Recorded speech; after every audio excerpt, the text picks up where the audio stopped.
हम पढ़े हैं जीवाणु से लाभ। जीवाणु से क्या क्या लाभ है? जीवाणु किस किस प्रकार से हमारे लिए लाभदायक हो सकते हैं, किस प्रकार से हमारे लिए यूजफुल हो सकते हैं। पहला है यहाँ पर यानी कि जो फेमस हैं वह है दूध से दही चीज निर्माण में।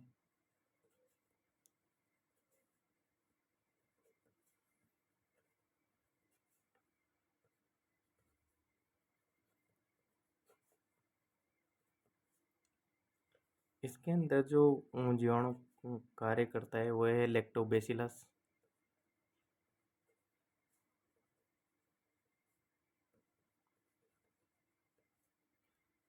और दूसरा है स्ट्रेप्टोकोकस।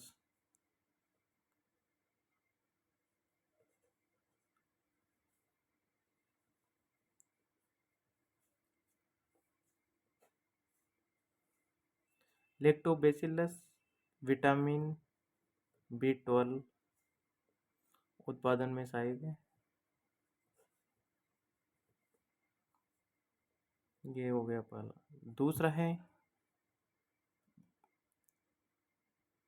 विनेगर यानी कि सिरका एसिटिक एसिड निर्माण में। सिरका या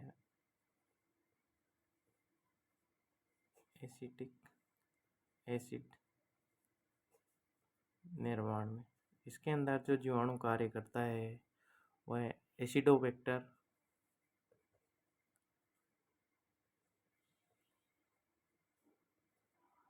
एसिटाई।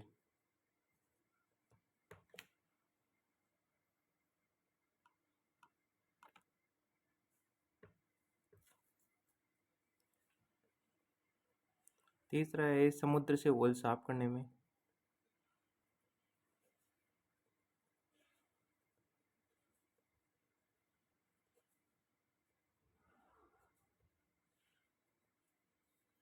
इसके अंदर से जीवाणु काम करता है स्यूडोमोनास पिटूडिया।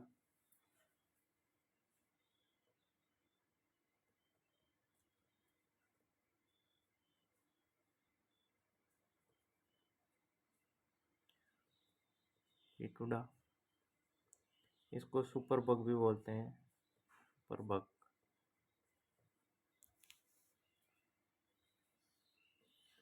चौथा है एंटीबायोटिक निर्माण में।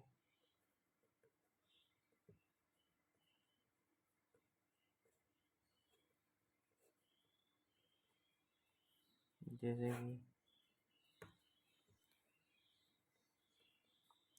कि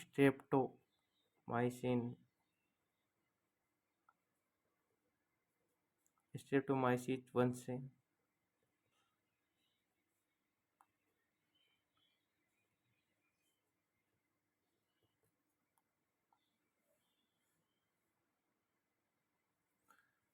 बेसिट्रासिन,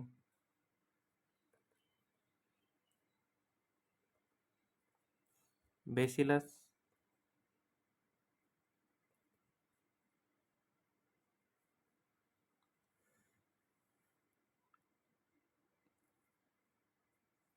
लिग्निफॉर्मिस,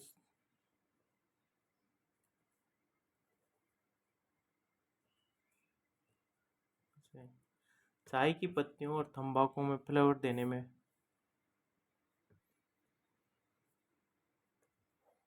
चाय की पत्तियों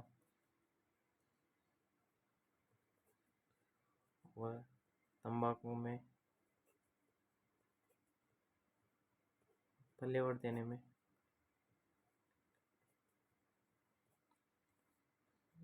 बेसिलस मेगाथीरियम,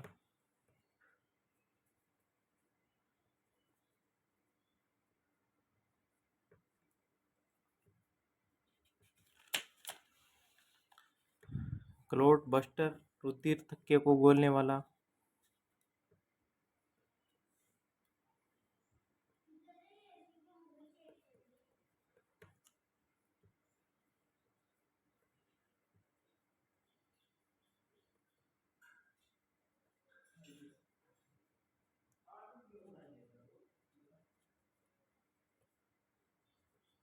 रुधिर थक्के को गोलने वाला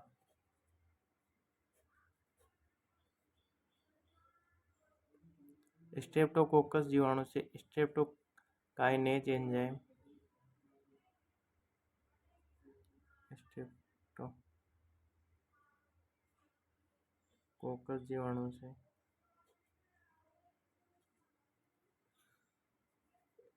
स्ट्रेप्टोकाइनेज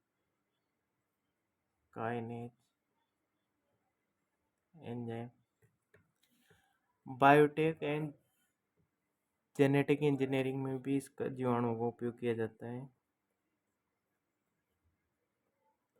बायोटेक वह जेनेटिक इंजीनियरिंग सर्वप्रथम बायोटेक एवं जेनेटिक इंजीनियरिंग में इकोलाई वाटर पॉल्यूशन इंडिकेटर होमोलेन बनाने में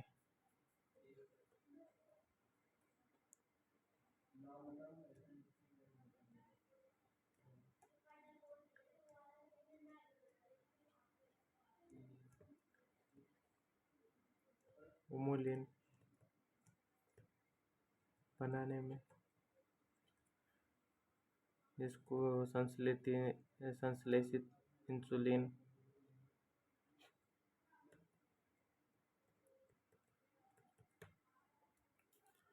और बेसिलस थोरेंजिस विटिक्रोप में भी इसका उपयोग किया जाता है।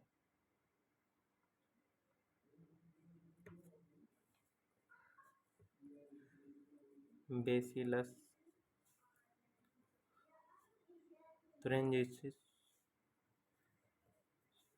थोरेंजेनेसिस विटिक्रोप एग्रोबैक्टीरियम टोमेपेसियंस वेक्टर वाहक के रूप में जैसे कि crown gall disease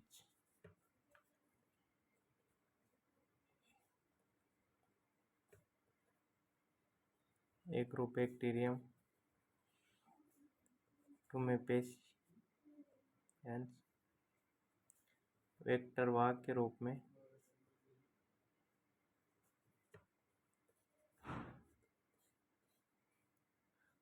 crown gall disease में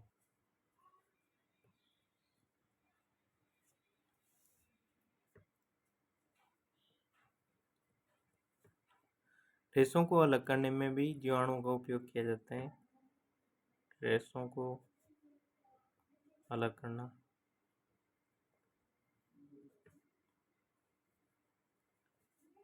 जैसे कि क्लोस्ट्रीडियम जीवाणु। जो अगला आता है बेनिफिट्स नाइट्रीफाइंग यानी जीवाणु है जो कि अमोनिया को नाइट्रोकोकस नाइट्रोमोनास से नाइट्रेट में बदलता है। फिर नाइट्रोबैक्टीरिया नाइट्रोसिस्टिस फिर विनाइट्रीकरण होता है तो थायोबैसिलस स्यूडोमोनास। इसका एक ग्राफ में चार्ट के द्वारा समझा देता हूँ। नाइट्रीफाइंग जीवाणु जैसे कि यहाँ पे अमोनिया है, अमोनिया से NO2 माइनस। इसके अंदर जो उत्प्रेरक होता है वह नाइट्रोकोकस एंड नाइट्रोसोमोनास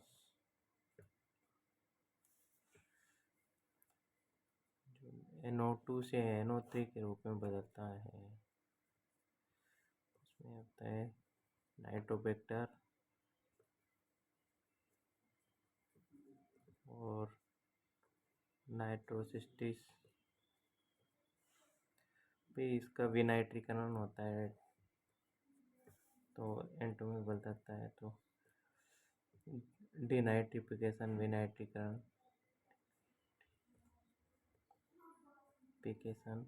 विनाइट्रीकरण। इसमें जो बनता है थायोबैसिलस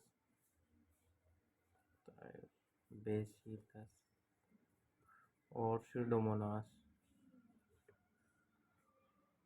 और नाश।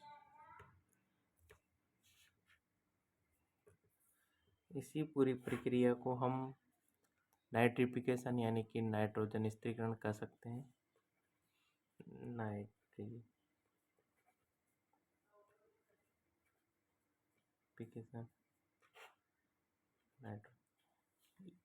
इसी के साथ हमारा जो टॉपिक चल रहा था मोनेरा में हमने विभिन्न प्रकार के जीवाणु देखे। Archaebacteria, cyanobacteria, bacteria, mycoplasma, rickettsia, chlamydia, जीवाणु की हानि, जीवाणु से लाभ। इसी क्रम में हमारा जो मोनेरा जगत चल रहा था वो समाप्त होता है। आगे की क्लास में हम नए टॉपिक के बारे में डिस्कस करेंगे।